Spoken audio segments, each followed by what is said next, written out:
Saudamos a todos com a paz de Jesus. Amém.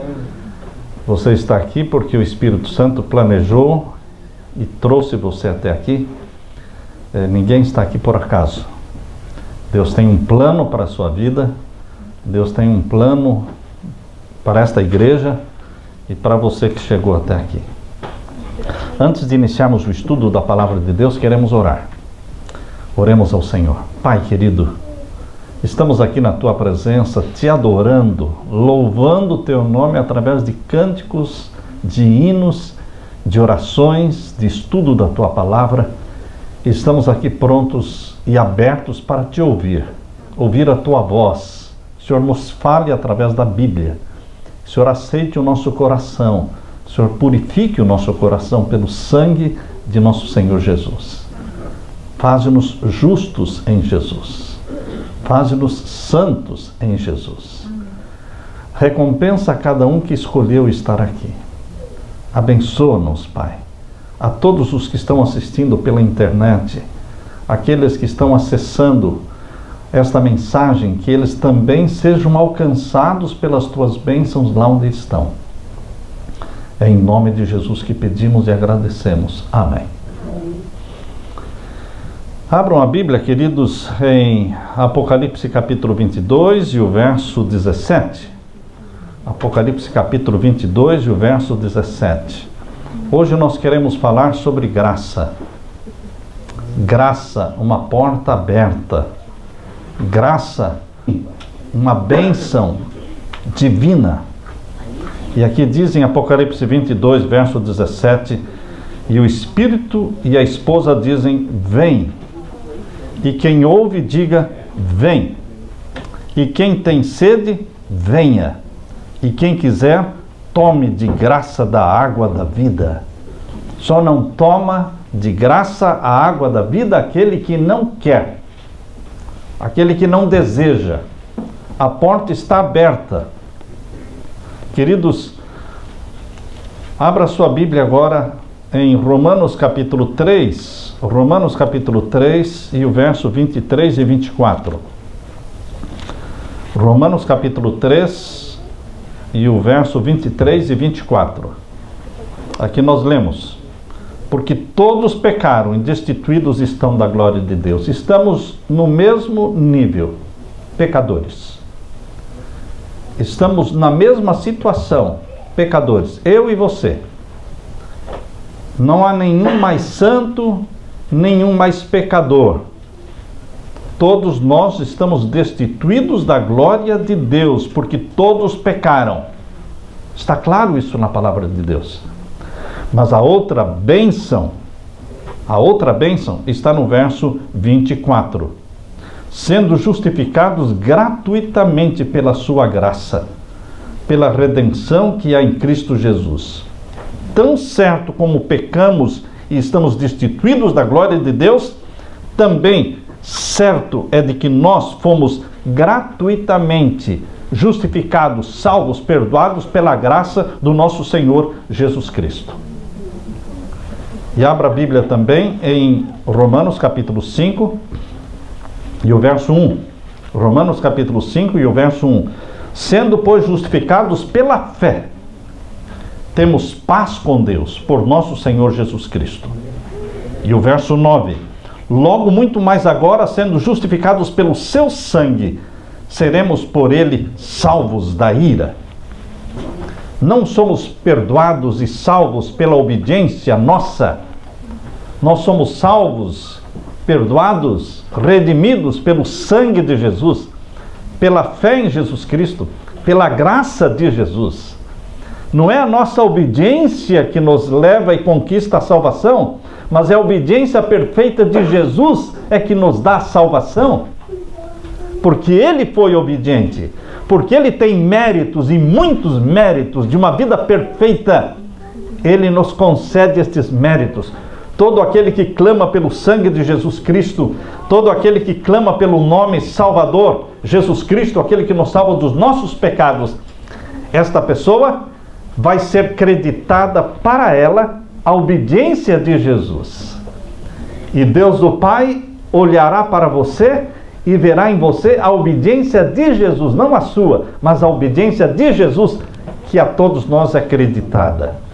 Isto é graça, porque não pagamos por isso. Ele é que pagou por isso. Quando você recebe a graça, e a graça tem um nome, é Jesus. Quando você recebe Jesus, você então, querido irmão, querido amigo, você passou das trevas para a luz, você passou da morte para a vida, você passou do reino das trevas para o reino da luz, você deixou de ser escravo e passou a ser filho. Isto é Evangelho. Este é o Evangelho da graça. Nem todos os cristãos estão na graça. Nem todos. Todos podem estar na graça, mas nem todos estão na graça. É muito comum encontrarmos cristãos infelizes, cristãos descontentes, cristãos intolerantes com os outros, cristãos que são duros com os outros, cristãos que são tolerantes consigo mesmos, mas são cristãos que estão na igreja, mas não estão na graça. Ismael estava na casa de Abraão, mas não era filho gerado pelo Espírito, era filho gerado segundo a carne. Isaac estava na casa de Abraão, mas ele não era filho gerado segundo a carne, ele era filho gerado pelo Espírito Santo. Porque nem Abraão poderia ter mais filho porque era velho demais, e nem Sara poderia ter filho porque era estéril. Mas como nasceu? Como nasceu, o Espírito Santo fez a obra. Isaac foi um filho sobrenatural. E você é convidado para ser um Isaac dentro da igreja, e não a ser um Ismael dentro da igreja. Ismael é fruto de uma relação sexual entre um homem e uma mulher, e foi o fruto natural da carne. Isaac não. Isaac é o filho da promessa, porque ele foi gerado segundo a promessa de Deus, saiu da boca de Deus. Queridos, nós somos convidados por Deus para virmos a Jesus Cristo, entregando nossa vida a Ele e sermos gerados pelo Espírito Santo, como Jesus foi gerado pelo Espírito Santo no ventre da Virgem Maria. Por que a Bíblia chama Jesus de Filho de Deus? Porque Ele foi gerado como filho. Ele foi gerado como filho. E Ele nasceu como filho. Queridos, você e eu podemos ser filhos de Deus, gerados pelo Espírito Santo. Aquele que nasce da água e do Espírito é filho de Deus. E tem a natureza santa que o Pai deu ao Filho unigênito, Ele dá também para você. Muitos vieram para a igreja por causa das doutrinas convincentes da igreja. Quando você estuda a Bíblia com as pessoas, as 28 doutrinas, as pessoas ficam tão convictas que elas vêm para a igreja e são batizadas. Mas infelizmente muitos se convertem para as doutrinas e não se convertem para Jesus. É fácil se esconder atrás da doutrina, porque a doutrina é muito forte, é muito harmoniosa, é muito suportada e apoiada pela Bíblia. E é fácil você poder dar um estudo bíblico e defender as doutrinas, mas você é uma pessoa vazia de Jesus. É fácil ficar vazio de Jesus. Muitos vêm para a igreja por causa da doutrina, outros vêm por causa da amizade, outros por causa da esposa, outros por causa de um amigo, para agradar esse e agradar aquele. Mas eles estão vivendo uma vida cristã com pés pesados. Não são felizes. Você é um cristão feliz? A experiência com Jesus não é para ser triste, sem brilho. Por isso Davi, ele orou assim, em Salmo 51, verso 10 a 12. A oração de Davi foi essa: cria em mim, ó Deus, um coração puro e renova em mim um espírito reto. Não me lances fora da tua presença e não retires de mim o teu Espírito Santo. Torna a dar-me alegria da tua salvação. Veja o que Davi está pedindo. Dá-me de novo a alegria da tua salvação. Então a salvação traz alegria, traz regozijo e sustém-me com um espírito voluntário. O pecado tira a alegria de viver. O pecado tirou a alegria de Davi. Ele chorava dia e noite. Ele perdeu o respeito dos filhos, perdeu o respeito do próprio general do exército, Joabe. E agora, infeliz, ele diz: Senhor, dá-me de novo a alegria da salvação. A graça divina se destaca na vida daqueles que foram extremamente pecadores.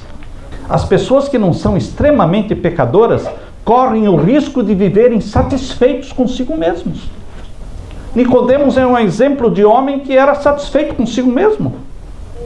E quando Jesus disse para ele: é necessário ter nascer de novo, Nicodemos: o senhor está brincando, não é possível. O senhor está falando para mim? Você poderia falar isso para um Zaqueu, para uma mulher adúltera, ou eu? Ele estava satisfeito consigo mesmo. E existem muitos cristãos satisfeitos consigo mesmos. Não vem a necessidade de nascer cada dia, ser gerado pelo Espírito Santo cada dia. Por isso, queridos, a Bíblia diz em Romanos 5:20, onde abundou o pecado, superabundou a graça. Porque quem é perdoado de muitos pecados, valoriza mais a graça. Aquele que é perdoado em pouquinhos pecados, ele acha que é bom o suficiente. É bom o suficiente. Embora a Bíblia diz que não exista nenhum justo sequer na terra que faça o bem e nunca peque. Não existe um justo sequer na terra que faça o bem e nunca peque. Nenhum. Só um. Jesus.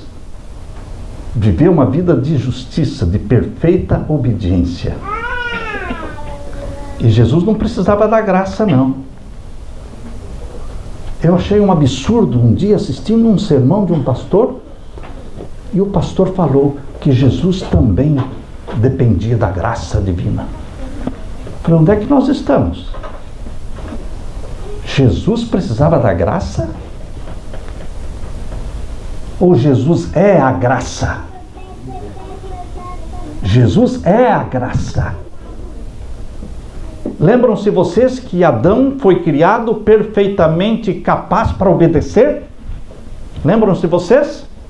Ele pecou porque ele quis, não porque ele não podia vencer a tentação. Pecou porque ele quis. Adão, ele foi criado perfeitamente habilitado para obedecer. E o segundo Adão?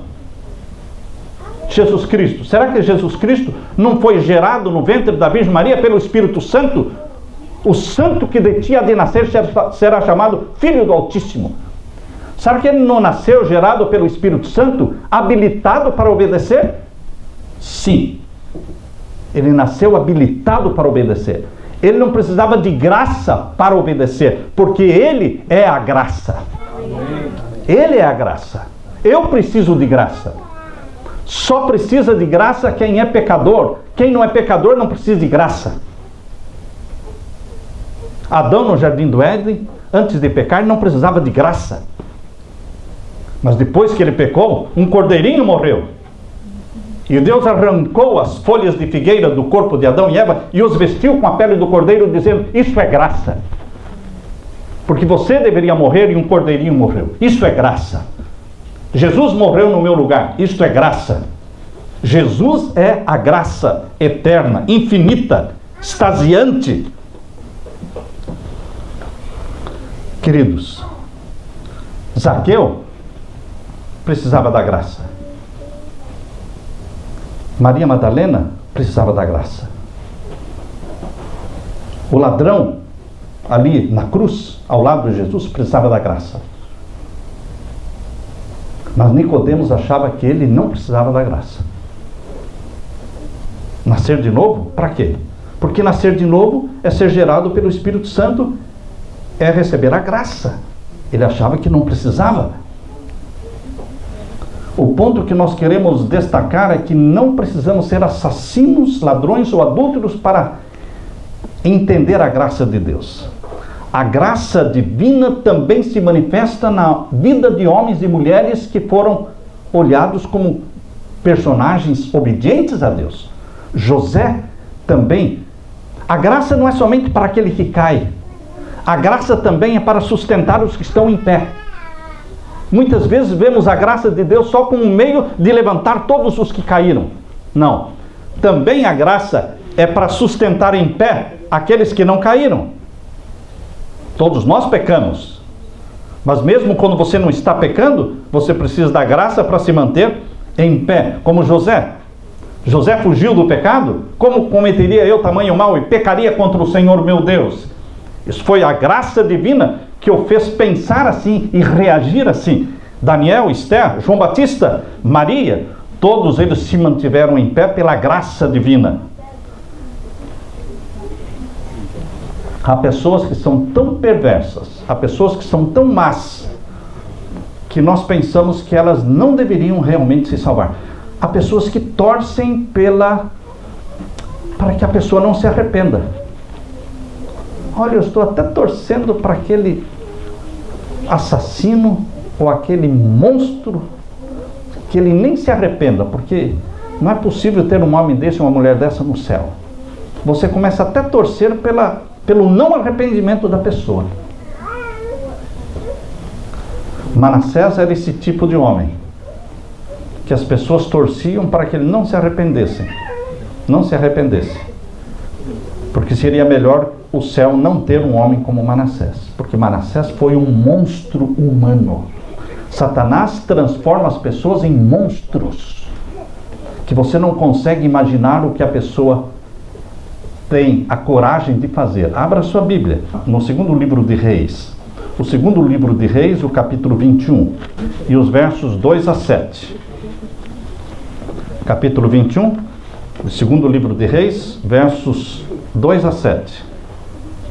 E fez o que parecia mal aos olhos do Senhor, conforme as abominações dos gentios, que o Senhor desterrara de suas possessões de diante dos filhos de Israel. Porque tornou a edificar os altos que Ezequias, seu pai, tinha destruído, e levantou altares a Baal, e fez um bosque como o que fizera Acabe, rei de Israel, e se inclinou diante de todo o exército dos céus, e os serviu. Manassés adorou o sol, adorou a lua, adorou a estrela, adorou tudo, menos Deus. E o verso 4, edificou altares na casa do Senhor, de que o Senhor tinha dito em Jerusalém, porém o meu nome, também edificou altares a todo o exército dos céus em ambos os átrios da casa do Senhor, e fez até passar o seu filho pelo fogo. Ele dedicou seu filho ao deus Moloque, queimou o próprio filho num altar a Moloque, fez passar o seu filho pelo fogo e adivinhava pelas nuvens. Ele era feiticeiro, ele era bruxo. E era goureiro, e instituiu adivinhos e feiticeiros, e prosseguiu em fazer o mal aos olhos do Senhor, e o provocar a ira. Também, verso 7, pôs uma imagem de escultura do bosque que tinha feito, na casa de que o Senhor dissera a Davi e a Salomão seu filho, nesta casa e em Jerusalém, que escolhi de todas as tribos de Israel, porém o meu nome para sempre. E agora o verso 9. Porém, não ouviram, porque Manassés de tal modo os fez errar, que fizeram pior do que as nações que o Senhor tinha destruído de diante dos filhos de Israel. E o verso 16. Demais disto, também Manassés derramou muitíssimo sangue inocente. Matou muita gente inocente. Até que encheu a Jerusalém de um a outro extremo, afora o seu pecado, com o que fez pecar a Judá, fazendo o que parecia mal aos olhos do Senhor. A gota d'água foi quando Manassés matou o próprio profeta Isaías. O profeta Isaías foi morto por Manassés. Queridos, esse homem não merecia outra coisa senão o quê? O fogo. O lago de fogo e enxofre. Mas Deus não desiste de salvar as pessoas. Deus não desiste de salvar as pessoas. Deus não desistiu de salvar Manassés. Abra sua Bíblia agora em segundo livro de Crônicas. Segundo livro de Crônicas, capítulo 33.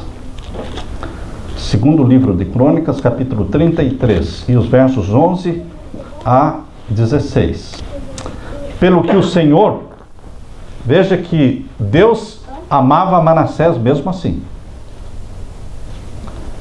Pelo que o Senhor trouxe sobre eles os príncipes do exército do rei da Síria, os quais prenderam a Manassés entre os espinhais e o amarraram com cadeias e o levaram à Babilônia. Por amor a Manassés, ele permitiu que o exército inimigo viesse e o prenderam. E o colocaram correntes nas mãos e nos pés. Colocaram uma argola no seu nariz, de ferro, puxando pelo nariz, sangrando, sofrendo, de Jerusalém até Babilônia, caminhando, angustiado, sentindo dores. Por que Deus permite a dor na sua vida? Para nos fazer refletir, para nos humilhar. Porque geralmente a conversão ocorre num ponto de humilhação. A conversão não ocorre na glória. A conversão ocorre na humilhação. Foi na cruz que um ladrão pregado ao lado de Jesus se converteu. Foi jogada na terra, no pó, sendo acusada por todos e pronto para receber as pedradas, que a mulher pecadora foi perdoada e foi salva. É no ponto da humilhação, quando Pedro traiu Jesus e o galo cantou, e Jesus olhou para Pedro e Pedro olhou para Jesus, ele sentiu vergonha de si mesmo, ele sentiu vergonha do que ele tinha feito, traiu a Jesus e voltou correndo para o Getsemane. E lá onde Jesus na noite anterior suou sangue, ali Pedro chorou amargamente o seu pecado, humilhado porque traiu Jesus. Foi ali a conversão de Pedro. A nossa conversão, queridos, ocorre não na glória, mas ocorre nos momentos de humilhação, quando nós somos envergonhados, passamos vergonha e não temos onde enfiar a nossa cabeça. Quando nós pecamos, quando traímos nossa família, quando a família nos acusa, quando nós perdemos tudo, estamos sem nada, humilhados. É ali, querendo a morte, não querendo nem mais viver. É ali que nós clamamos: se existe um Deus, tem misericórdia de mim. Se existe um Deus, tem misericórdia de mim. Então, queridos, Deus permite que você chegue nos pontos de humilhação, para que haja uma conversão. Porque a conversão é quando nos colocamos humildes nas mãos de Deus. Senhor, tem misericórdia de mim. Ajuda-me. Eu não mereço nada. Eu não mereço nada. Mas eu sei que o Senhor é o Pai das misericórdias. Isso é graça. Isso é graça. Davi caiu fundo. E foi no fundo do poço. Quando Natã estendeu o dedo contra ele e disse: tu és este homem. Tu és esse homem. E o rei, humilhado, sendo repreendido pelo profeta, ele disse: eu pequei. Eu pequei. E agora todo mundo vai ficar sabendo. Que humilhação. Meus filhos não mais me respeitarão. O general do exército, Joabe, não vai mais me respeitar. Estou humilhado. Mas Davi disse: eu pequei, Senhor. E foi ali que Deus disse: perdoado está o teu pecado. Queridos, a nossa conversão ocorre nos momentos de humilhação. Você já foi humilhado? Você já chorou no ponto de não ter mais lágrima? É ali que você se agarra em Deus. Não tem ninguém mais para se agarrar. Só Jesus. E é Ele que vai enxugar tuas lágrimas. É Ele que vai passar a mão sobre você. É Ele que vai dizer: você está perdoado. Queridos, graça eterna, graça infinita. Foi assim que o filho pródigo voltou para o pai, humilhado, sujo, fedendo porco. Ele voltou para o pai. Deus permite que nós cheguemos a estes pontos de humilhação, porque senão não voltamos para o pai. este filho pródigo não teria voltado para o pai se não tivesse acabado o dinheiro. Deus permite, graças a Deus, Deus permite acabar o dinheiro.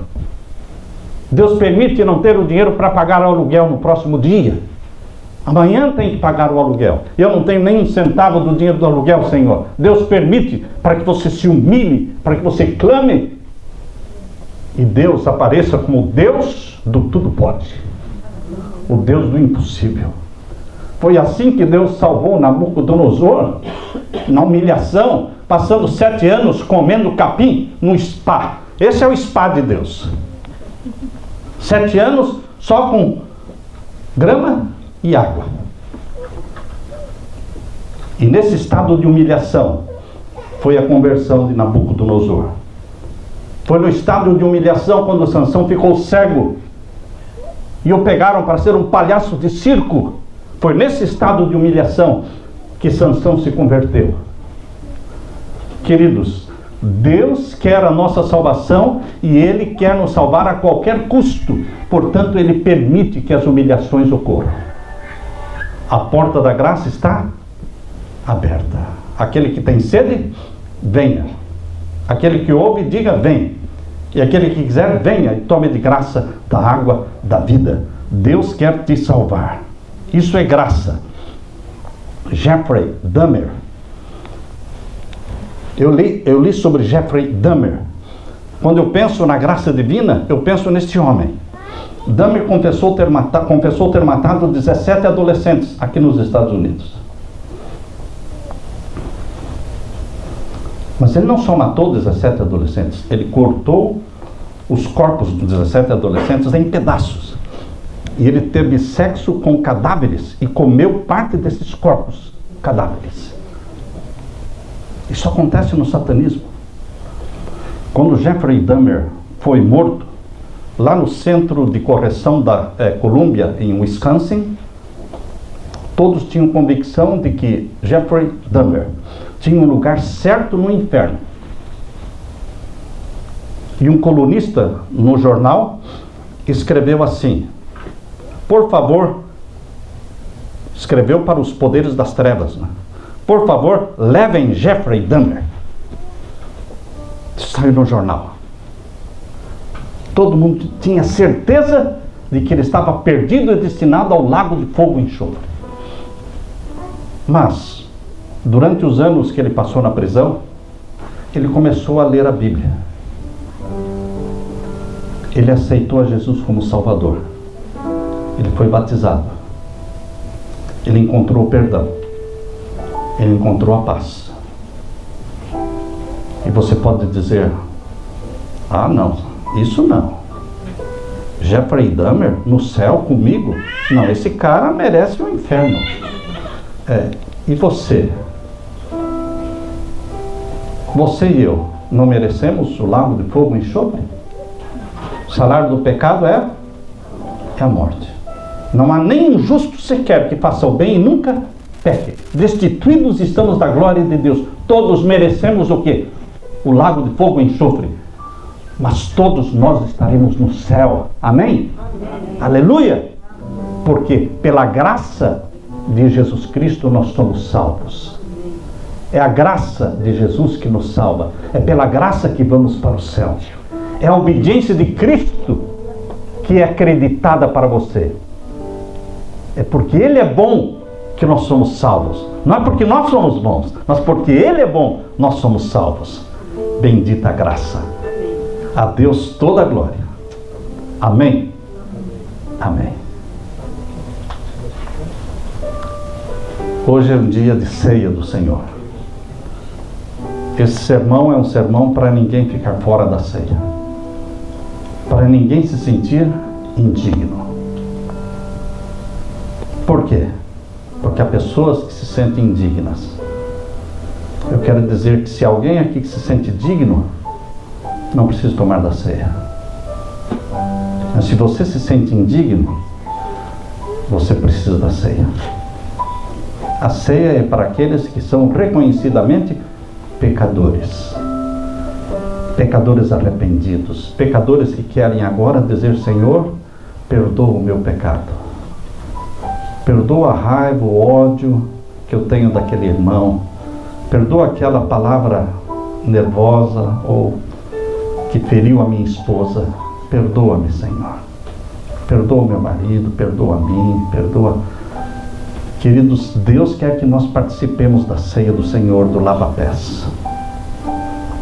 Isso não é para quem é bom, é porque Jesus é bom, é que nós vamos participar. Porque é a celebração da graça. Aquele que comer do pão e beber do vinho, está o quê? Salvo. Pagou quanto? Nada, é de graça. É só comer do pão e beber do vinho.